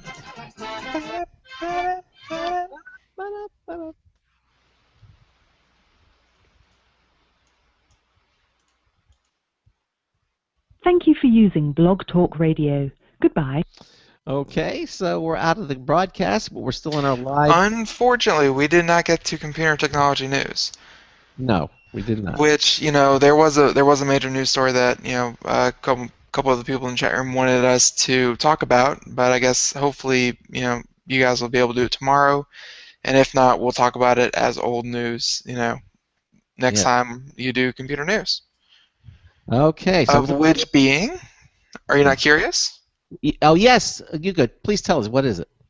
Of which being, if you want to go look it up in your own spare time and read up on it, would be Germany broke their contract with Verizon, and because Verizon used to, handle a lot of the telecommunications in Germany. That's right. The entire country of Germany broke their contract, and now they are using a German-based telecom company and kicked Verizon out, all because of the spying by the NSA on German, officials. Wow. And its citizens. Well, maybe we will get to talk a little bit about that tomorrow night. If you get around to it. Yes, if we get around to it. All right. Well, thanks again for watching us on our live Computer America video stream brought to you by Otherworld Computing, and we will see you tomorrow night. So say good night to everybody, Ben. Good night to everybody, Ben.